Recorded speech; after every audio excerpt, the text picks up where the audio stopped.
I'm sick of being alone, but I am sick of being around people. I want to make myself feel happy. Gut health is my issue. Well, that's so interesting because as I was answering the previous question, gut health came up and I didn't quite get to it. And so I'm so glad that I love how the energies work and sort of get us tuned in, because gut health is something that so impacts our mood. If you've ever done a cleanse or you've stopped eating sugar, like completely stopped eating sugar, you will go through the most madness emotions that you can ever imagine when you really just like stop it all. And it's because your microbiome and your gut bacteria are running the show. Like they call it your second brain for a reason. And so that definitely can have a lot to do with the emotions that you're experiencing.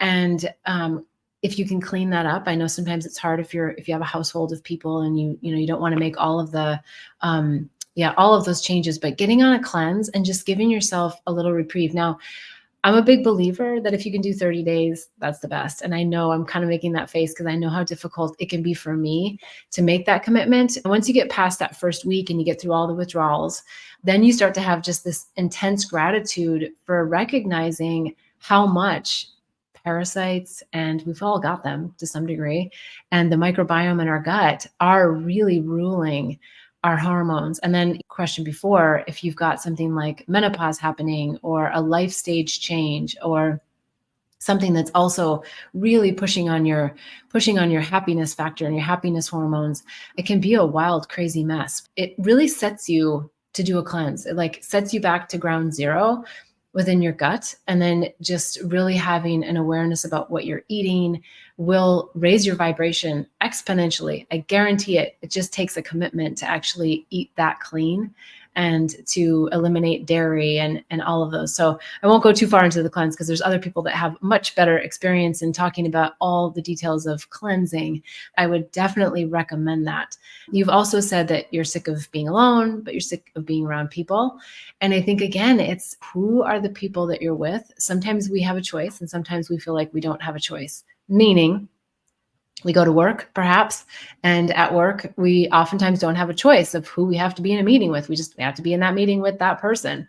And that's where we have to get in there and shift the mindset, shift how we're viewing our interactions with people, how we're allowing them to trigger us. What is the role I play? Why is this person so triggering to me? Why do I not want to be around them?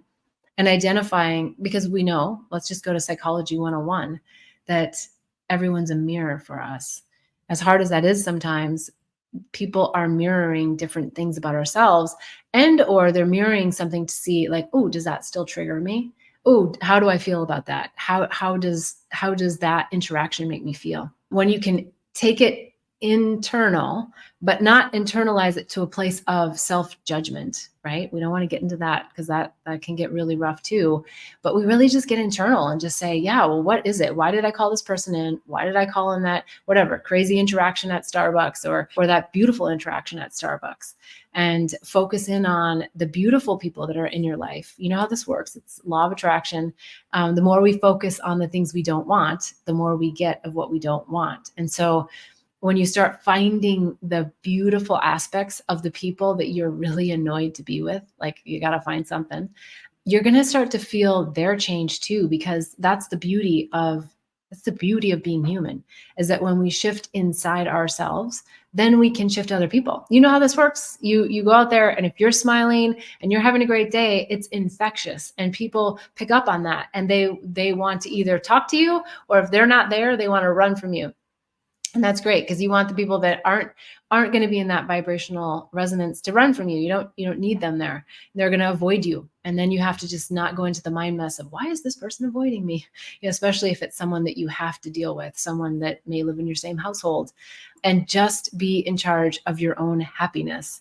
And then use discernment of, hey, who else is at a similar level? I want to spend more time with them and less time with the others, and getting out of this idea of any obligation that you think you might have to spend time with someone that you don't resonate with. Just really, we have to get into this place of, and in some cases, very nicely, we tell them, I'm not up for hanging out with you today for X, Y, and Z reason. And coming from a loving place, right? Like, I'm just not in the best place. And so I feel like it's for the betterment of our relationship to just not be in community or communion with each other today. And the more you speak your truth and the more you start to find those things that make you happy about other people, I think you're going to see the shift and the change of who you attract and who starts to fall away in your life. Each week, I am so excited that you're here with me. I love having you on live.